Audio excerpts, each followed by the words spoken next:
Hello, good morning mga kabonso, good afternoon, good evening sa lahat-lahat. Naputol yung live natin, kaya ito, dito kami sa labas sa Equitable Village ng Kalimpuatan. Kasi kanina nagkwentuhan kami regarding sa health ng ating katawan dahil sa kinakain natin, yung bigla naputol yung ating live. Kasi gumala kami ni Pau Pau. Good morning Pau Pau, shout out sa lahat-lahat. Good morning, good afternoon. Thank you very much sa mga followers ko, sa mga group ko. Sa group ko na Mix Molino sa 12,000 members. Thank you very much sa inyo.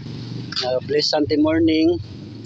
Kaya yun ang sabi ko, yung regarding sa ating pagkain sa araw-araw, kaya mag-ingat tayo ng ating kinakain lagi. Kahit huwag laging baboy, manok, yung mga baka, di ba? Ay kasi ang presyo ng baka ay yung mga karne ngayon sa manok at saka isda, halos pareho lang lahat ang presyo ng manok at saka isda. Hindi pareho dati kasi yung presyo dati ng isda mas mura sa manok at saka baboy. Yung baboy kasi ngayon at saka manok halos lang magkapareho sila. Kaya mag-ingat-ingat tayo sa ating mga kinakain dahil ang edad kasi ng tao ngayon hindi na masyadong masyadong mataas ang edad ng tao dahil sa ating kinakain. Karamihan kasi ngayon mga high blood na. Bata pa, na high blood na, mataas ang cholesterol, mataas ang sugar, mataas yung kasi halos lahat bihira lang kasi ngayon ng mga, lalo pa mga bata, may bihira kumakain ng mga gulay.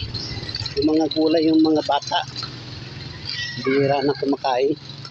Kaya yun, kaya mag-iwas-iwas tayo kakain ng mga matataba. Kaya ako dati, kailan ako na mild stroke ako dahil galing ako sa trabaho kasi mahilig ako sa kain ng mga matataba. Kaya iwasan natin halos kain ng mga matataba.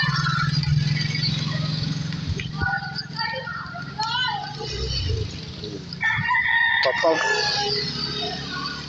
Hingi tayo ng ate, saan si kuya?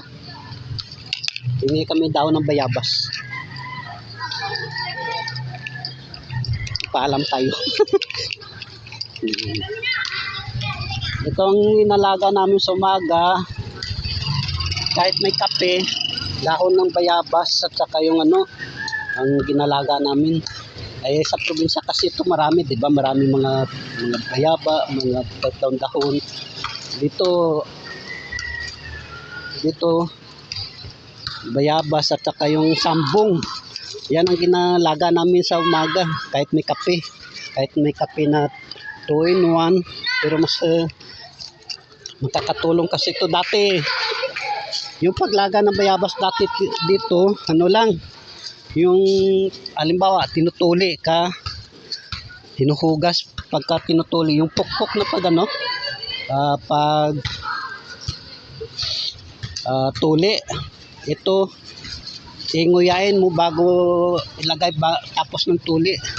Pero ngayon pala to antibiotic. Pau, hinihila ko ni Papa. Antibiotic kasi ito yung yung bayabas, yung dahon niya. Kaya sa may mga ulcer,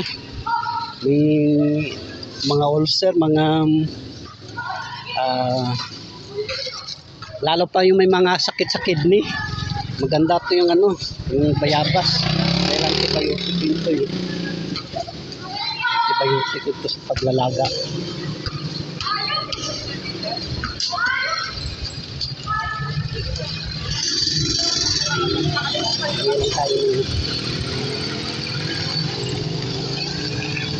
Kaya ang advice ng doktor, yung bayabas to maganda sa katawan, yung ilaga yung dahon ng bayabas. Kami yung ano, araw-araw, bawat umaga yung sambong. Yung sambong, linalaga namin yung sambong. Ako, para inom ako yun eh. Dahil sambong, o kaya yung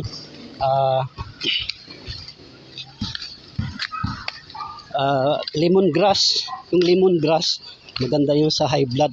Yung lemongrass. Tapos lagyan ng kahit 2 pirasong bawang. Yung lemongrass, tapos isang kalamansi. Yung masarap yun. Pawpaw.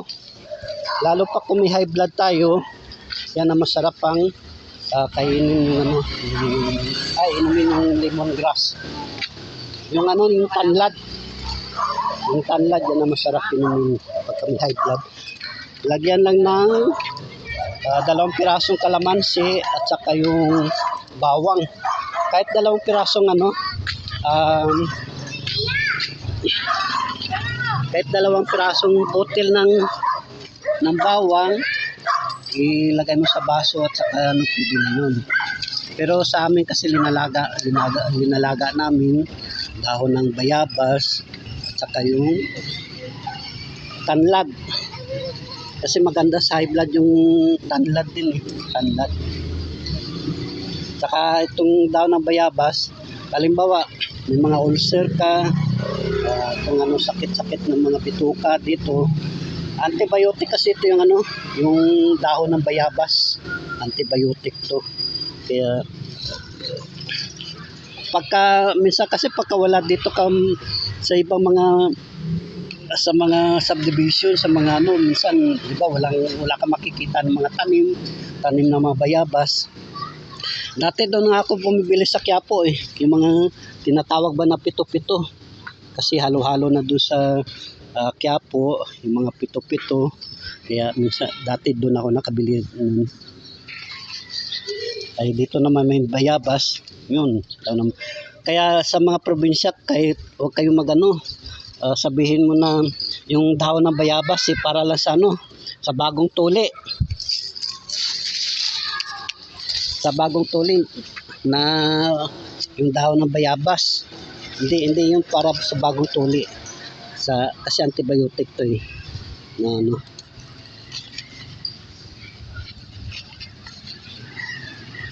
Kaya yun. Pawpaw, nagmamadali naman uwi. Pawpaw. Ginaikot-ikot ni Pawpaw. Kasi maliligo naman ulit si Pawpaw, kaya yun.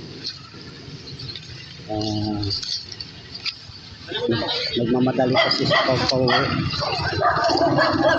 Kaya dito muna kami nagkatambay kasi ni Pawpaw.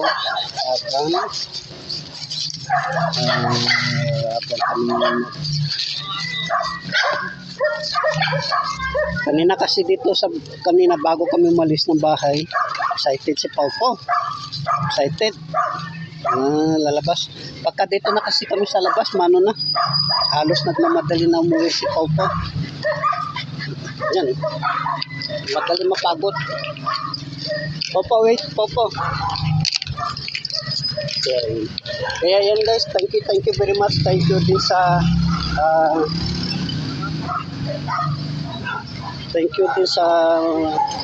members ko sa Mix Molino. Thank you very much sa inyo. Sa 12,000 members ko sa group, Mix Molino group. Thank you very much. Good morning. Best Sunday morning sa lahat-lahat. Mayadayag nga sa tanang-tanang. Thank you very much sa inyo lahat. God bless. Bye.